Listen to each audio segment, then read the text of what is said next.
The following is a quick foam roll flow for low back pain.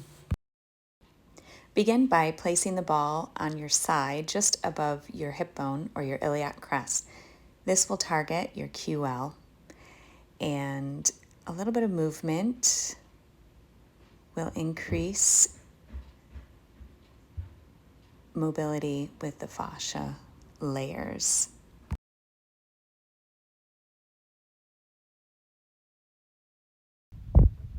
Repeat and do the same thing on the other side. Notice how in this video I am using my elbow and my upper body to pull my body into the ball and increase the amount of traction into that iliac crest. I like to reach and roll because it allows movement on all planes along the spine and hip. I'm then sliding the ball up just underneath my scapula or shoulder blade to target the latissimus dorsi. Notice here I'm rocking back and forth, and I'm strumming across those muscles and increasing that extensibility in the latissimus dorsi. Latissimus dorsi being not only a shoulder but also a back muscle, since there is a long tendon with a lot of thoracolumbar fascia that connects into the lumbar region. So rolling out this muscle is key in removing any kind of pain associated with a stiff back or tight shoulders. Rolling your latissimus dorsi will also improve your shoulder mobility and range of motion, along with helping any kind of function that you need to improve in your low back.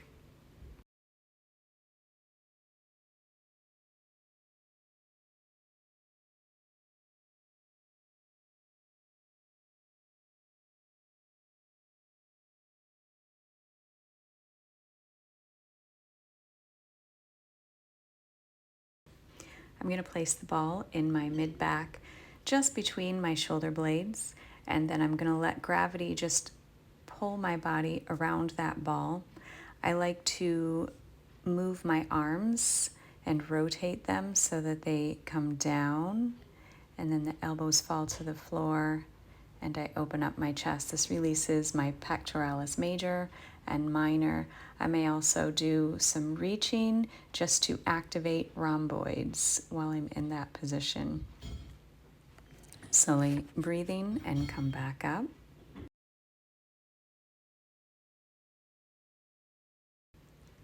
Next, I'm going to place the ball on the underside of my leg, rolling out my hamstrings.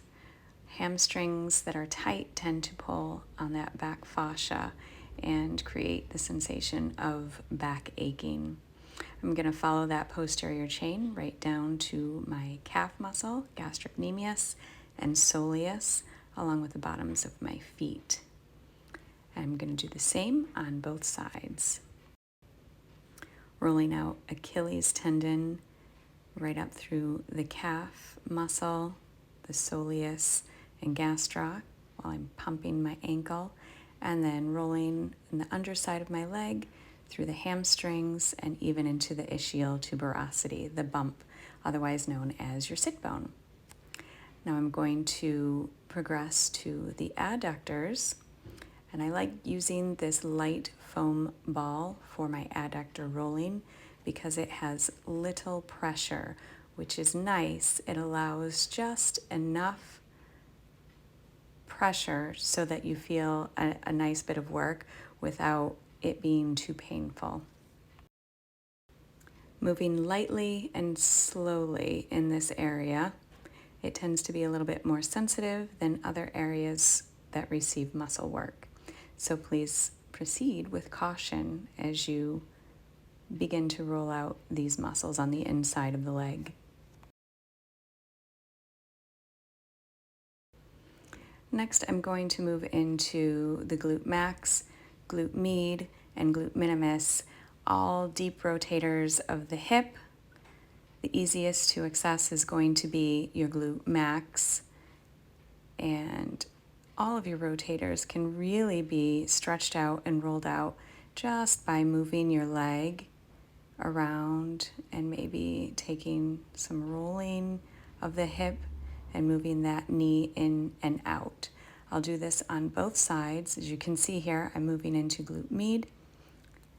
I'm going to place it just between the hip bone and the head of my femur, which is the greater trochanter. And it's more of a pin and stretch here. I'm rolling and just letting gravity take my body and melt the muscles around the foam roller. Again, you don't want to use something that's super dense here. I like this foam roller because it has a little bit of give and it feels nice, especially in those muscles that tend to be a little bit tighter and more sensitive to pressure. So again, I'll repeat this on the other side, getting into the glute med, and continue working all the way through to the other side. I hope you enjoyed this quick flow. If you did, please like, follow, and subscribe, as I'll be adding more to my library that help you stay mobile and move better. Thanks for following. Shayna LMT.